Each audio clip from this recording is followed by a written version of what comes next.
When the moon hits your eye, that's a big pizza pie, that's amore. I want to bet like $100 that this is not the first time in all of our recordings of Fun Untitled. This is not the first time you sang this song. Because it's the only romantic song I know that's copyright free. It's copyright free? Hell yeah, it's over 100 years old.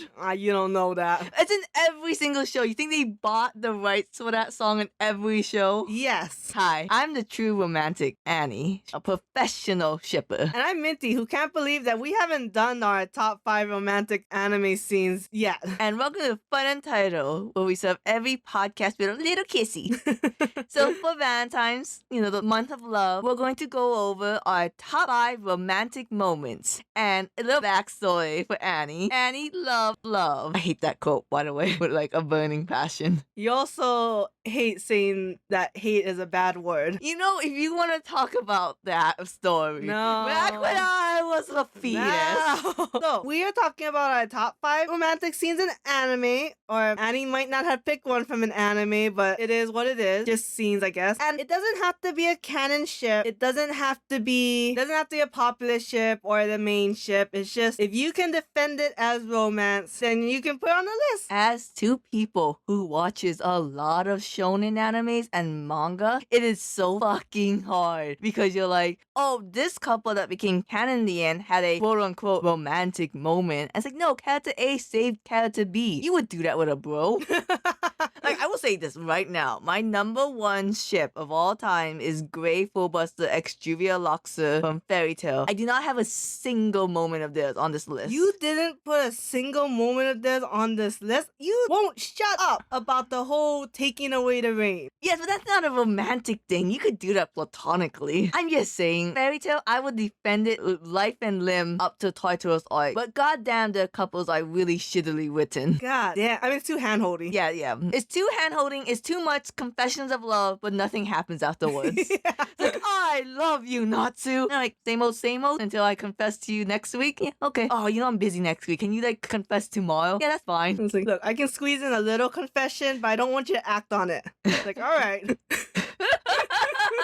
Alright, you want to start off as you're like the romance expert? No. You start off. I will get heated in mine. Damn. I feel like I'll get heated in yours too. That's like how bullshit it is. That's how this shit works. Okay, so I feel like mine is, it starts off more like you could consider it like more bro TP and then it goes more OTP, but I really like this scene. Mine is from Hunter x Hunter when Killua looks at Gon, and I think this is like before Greed Island where Killua's like, Gon, you are the light itself. Sometimes you're too bright and I can't look at you, but can I stay by your side? Like, I just think it's very cute. I think the way Killua thinks of Gon, and you see it multiple times throughout the series, but this one was my favorite. I just like the idea that like how much Killua looks at Gon as like a positive influence in his life by him living in such darkness of being like brainwashed and assassination and not being able to be a kid when he really just wants to be. No, they gay little boys. Yes, absolutely. So, I don't remember him saying that though. You don't remember? No, it's a good. But he was running away from the samurai guy? No, they were just like sitting and like figure out the next step of, oh my god, I might even be before York New City. I love when character A looks at character B and they're doing like the most like asinine shit, but character A is like, God, I'm in love with you. Yeah, this might be part of when they're just hanging around Whale Island. And it's just like so cute. And like they're just two 12-year-olds having fun and being a little gay. I had a friend that was like, you can't ship these two, they're minors. And I'm like, that never stopped any Naruto Sasuke shipper. That almost stopped me too. And then I realized, wait a second. If I can ship Naruto and Sakura, then there's no problem shipping Gon and Killua. Because it's not like you're thinking of them sexually. You're thinking them grow up together as friends and then developing from friends to lovers. Maybe to enemies, but that's a different story. You hate Shira, so don't you dare tell me that. Oh yeah, that's true. Alright, never mind. Alright, I don't think anyone would consider this romantic except moi, but I think 100% I can fight for this very heatedly and I think it'd be funny. I put for my number 5, Fuyuhiko and Pekko's entire conversation at the end of Danganronpa 2, Trial 2, when she's like, hey, sorry, I couldn't stay by your side this whole time, but, just don't forget me, okay? And Fuyuhiko's just like, hey, I would never forget you. I need you. Please don't leave me. And then they both start crying, and then Monokuma's like, I don't give a shit. Get the fuck out my house. I just love it so much. You don't understand. Like, we both picked scenes that was kind of platonic. My goal for the rest of 2023 is to make topics where Annie has no chance of bringing up Danganronpa. I love Fuyuhiko and Peko as a couple so much. We've been thinking about doing Danganronpa V3 as a gameplay to do along with Fire Emblem, but no more! What's your number 4, bitch? Oh, you don't want to go on? Oh, okay, I am curious. Do you think of that scene as romantic? I don't remember it very well. I assume it is because I've been with you for so long. I have twisted Minty's little clay brain to remember things through my shipper goggles. Yeah, like, I don't care for Gray and Juvia as a couple, but Annie loves it so much that I'm like, alright, they must be okay then. I don't like fangirl characters. Although Juvia has some good scenes. Okay, she did. I will admit, after one point, she does not. But I think because of my divine intervention, Minty does not see Juvia as a stalker, crazy bitch. But I think if I didn't exist, Minty would totally see her as creepy. I gotta believe in a god somewhere. I love that. I love that saying. My divine intervention. That's a D&D thing. Okay, what's your number 4, baby? Going along with the theme of bro TP that could be seen as OTP. You guys see a couple tropes yet? My fourth one is I love this couple. This couple is never gonna happen the way this show is going on because it's making the most popular couple even more popular. But I will have to say that I will always love in My Hero Academia when Kirishima say Bakugo and Deku has to explain to the team that it has to be Kirishima to save Bakugo because they've been building a rapport. They're actual friends. Deku can't do it because Bakugo will never accept help from Deku, but Kirishima and Bakugo are such good friends that Bakugo would swallow his pride to be saved by Kirishima. I miss the days where Deku and Todoroki was a popular ship and reigned supreme along with Bakugo x Kirishima. But now it's totally Baku Deku. It is 100% Baku Deku. It started with the second movie at the end when they gave Bakugo all for one. Oh my god. Or one for all. That's a stupid ass ending. And then Bakugo died for Deku. And then it just kept getting gayer and gayer. I mean, at least the series writes it where, hey, the main ship is Baku Deku. Never forget that. I'm like, alright, I get it. Okay, I'm on board. It's not my favorite ship, but I am on board with it. Because the writing clearly makes it as Baku Deku. Ochako has been written out of the series. Well, I'm not caught up. Yeah, Minty read up to when Bakugo died. As far as I know. Still dead, by the way. My hetero-loving ass. Get in the comments. I'm homophobic. Whatever. I'm not homophobic, but well, let's see. Is there a homosexual couple in You know here? what? You have anything else to say about your Kirishima Bakugo ship? No. Alright, then my number 4 is Ruby and Sapphire from Steven Universe You saved yourself. You've done it. Yeah, that's right, baby. You've actually proven that you're not homophobic. The reunion in Jailbreak when, they chase each other across the ship and they see each other like, are you hurt? No, I'm good. Who cares if I'm hurt or not? Like, I do. And they spin around and they fuse to become Garnet. Is this when they sing that song? Yeah, Stronger Than You. Yeah. Oh, so, that's a good song. That's a great song. And, that becomes Garnet's theme. Like, later on when you see, how Ruby and Sapphire first met, you get the music box version of Stronger Than You. I like their wedding. The weddings, yeah. The fact that series had to get cancelled because they did Ruby and Sapphire's wedding. It was worth it. It was worth it, yeah. It really did start allowing more LGBT couples in TV shows. Like, no matter what you say, it really was the start. Like, you would not have your Our House without Steven Universe. But yeah, Ruby and Sapphire, cute ship. I also really love the episode. I think it's called, Love Motel or something. That's when Ruby... Yes! Yeah. They have a fight! Yes! Really develops them as characters. It did! That's a fucking cute ship. I would watch that show more if I saw more Ruby and Sapphire, but I don't, so I won't. I'd watch that show if I could stand the Steven Universe.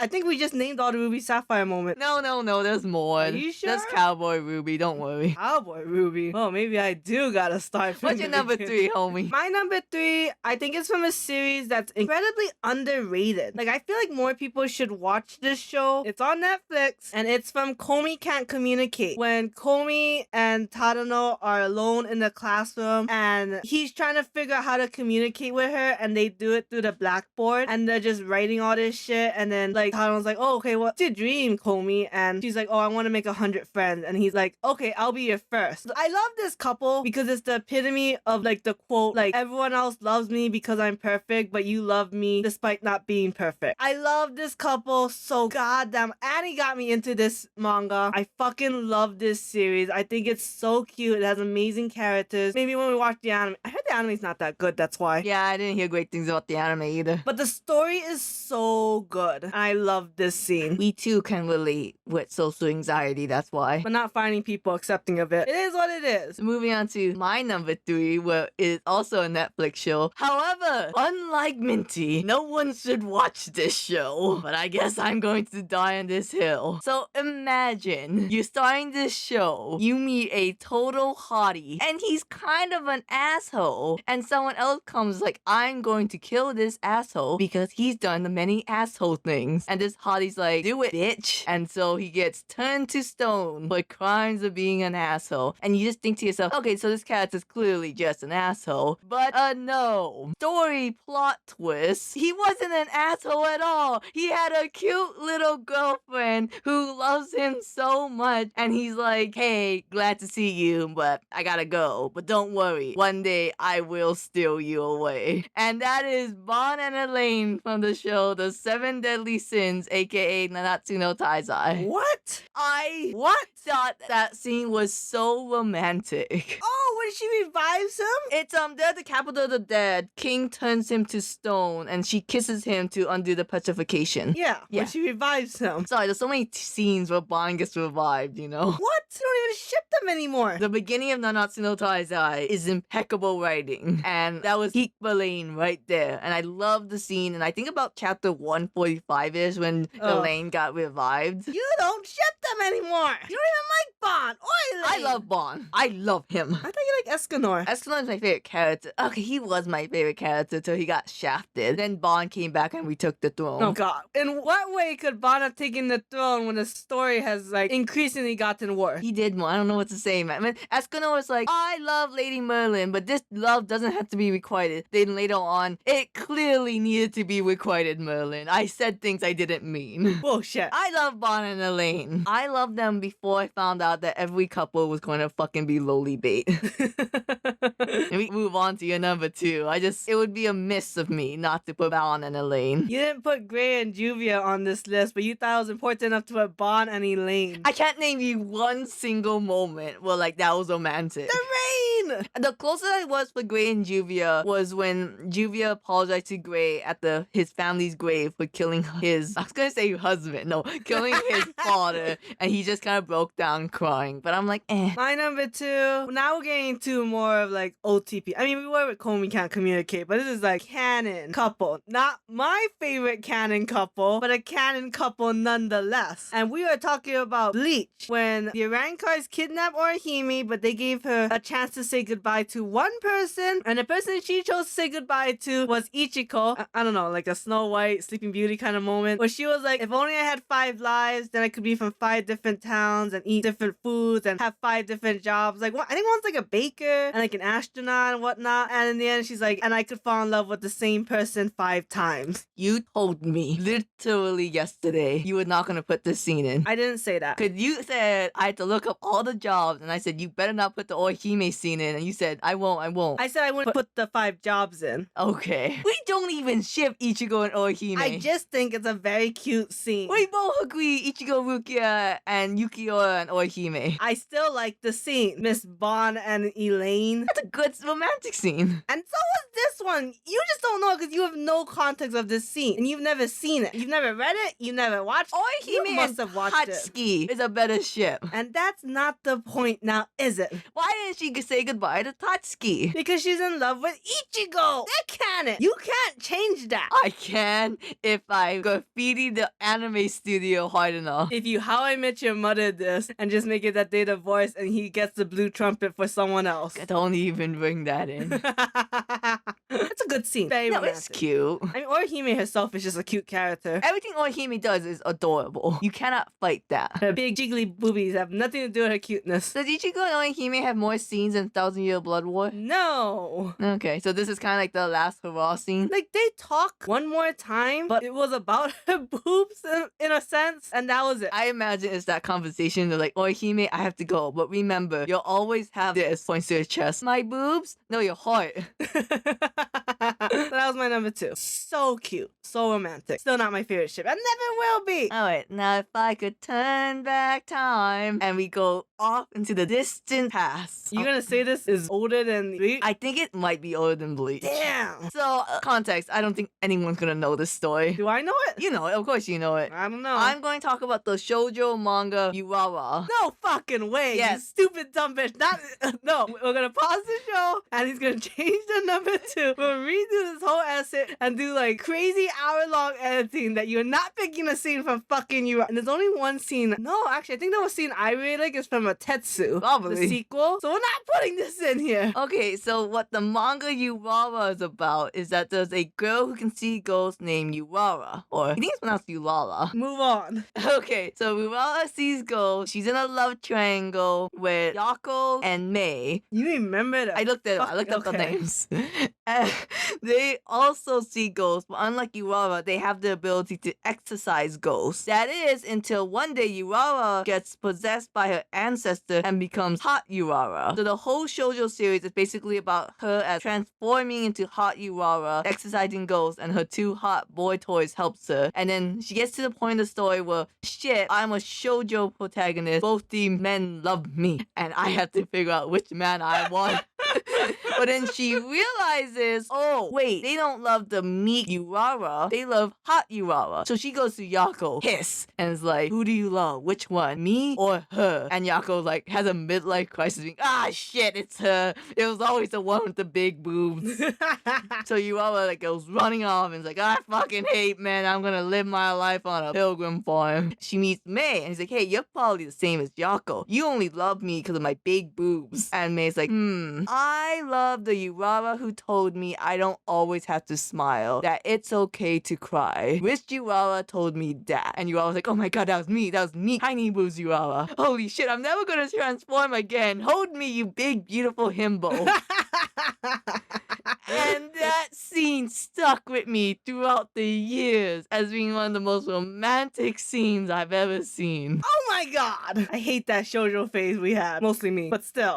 What do you have against Urara? It was an okay shoujo series. 2 fronts against it. I like Ratetsu better, the sequel. The scene I like was, so this follows Yako, and he meets a girl that looks like Hot Urara, which her name is Ratetsu, and he was like, oh, maybe I shouldn't love you because I just love Hot Urara, and Ratetsu's like, well, I think it's okay that you still love her, and I just like that scene. Fucking Urara. Your scene was terrible compared to mine. Mine doesn't have a long ass backstory and love triangle and all that other shoujo traps that gets people. Number 1, Gentleman Alliance. You better fucking not, bitch.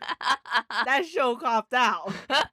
It did. Real bad. My favorite couple is the one gay couple in that series. I mean, there's multiple, but the one canon gay ship. They got away with it because one of them was in drag. That one, I would define that one character as dressing in drag more than being trans female. I don't know. I don't remember the show enough. I think you are right, but I also don't remember as well. Alright, we're gonna talk about my number 1 scene. The number 1 scene of shonen romance that led to a canon couple that I kinda like because the writing also created a situation in which you kinda have to like the couple. And that is when Hinata confessed to Naruto. But she's saving him from pain. Kinda saving him. I mean, she's protecting him. She kinda fails in saving him. For people who don't know Naruto, Pain is a character. She wasn't protecting Naruto from the concept of pain.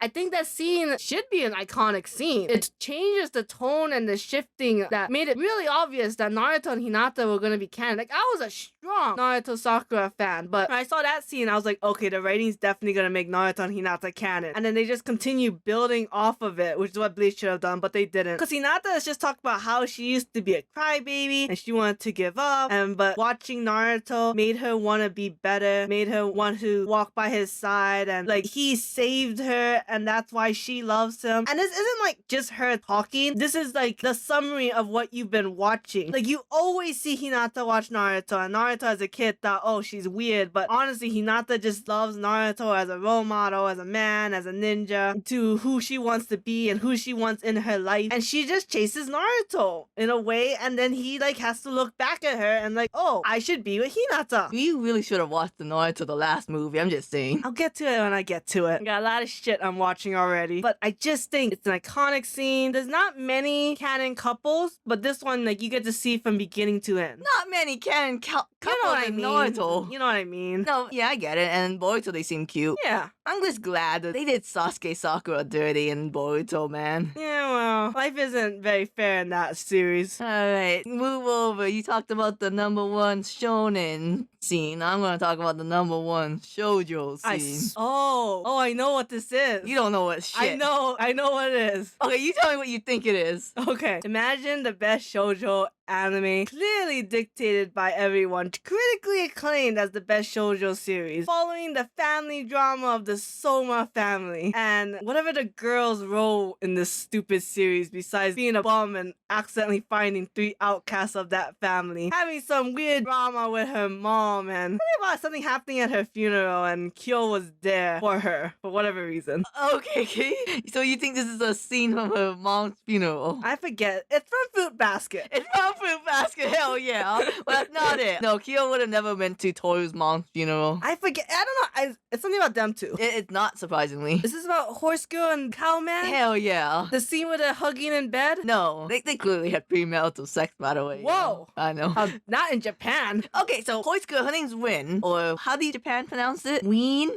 Ween. So Ween, Horse Girl. Oh no! So, Horse Girl, her whole character is that she's trying to break the curse for her boyfriend Haru, because if you're born with the curse, you're gonna be miserable no matter what. They're related. Shut up. They are. So her parents hated her. They hated that horse. They're like, how dare you? How dare you when you get hugged, you turn into an animal? You are a monster. You're a freak. Fuck you. And she's like, well, I guess I'll never know what love is. But then motherfucking Haru comes being like, yo. And she's like, hey, I'm going to dedicate the rest of my life breaking your curse. And she does. She goes through like the horse tricks and the trolleys and the hurdles to try break his curse. And the equestrian dancing. Yeah. And to the point where like the head of the house kind of just locks her in a room and be like, hey, starve to death. Bye, hater. And then like, I think this maid was like, okay, she was gonna die if we left her there. So I just kind of opened the door and let her out. Like, shit, man. And she horse kicked it open. She horse kicked it open. She's like running away. And to the point where she just collapsed on the ground being like, I'm useless. I can't do shit. Haru's gonna be miserable forever. And then like she gets this dream of Haru coming being like, hey, what's up? Why'd you leave? I didn't want you to do any of this. And she's like, I just want to protect you, but I can't. So I'm just giving up. And he's like, all right, can you come home then? And she's like, yeah, I guess I could come home. All right, let's go. And she's like, I wish this was real. I wish that we could just go home together. He's like, bitch, it is real. We are talking in the middle of the street. These preschoolers are watching us. People in Japan is watching a cow carry a horse across Tokyo. Oh, and he does carry her home. She's like, hey, stop. You know, I don't want this. Those kids are staring. I hate those kids. And he's like, no, when I was little and I saw you suffering from your home life, I couldn't do anything. Now I'm big enough to carry you. So let's go. And then she just starts break down, crying and hugging him, just being like, you know what? Yeah, I'm home. Thanks for carrying me. And I'm just like, broke me as a child, man. These two love each other. They have twins in the future. I do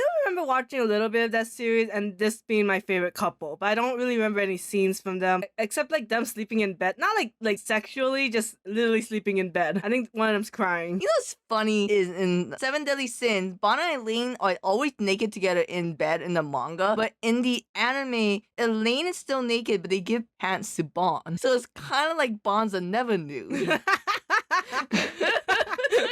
many people are gonna know that reference? So it's like Elaine's like, come on, baby, let's have some freaky times. I'm like, but the pants stays on. The closest I'll get is this cut off jeans. When he looked out the window with his weird jeans, it should have been dick out.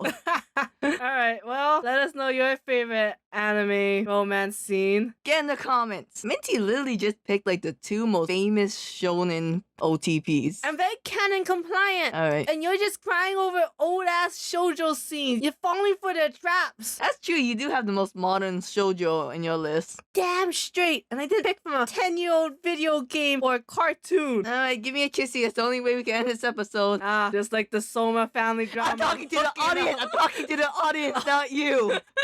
On the count of 3, we all kiss each other. 1, 2, 3. Mwah.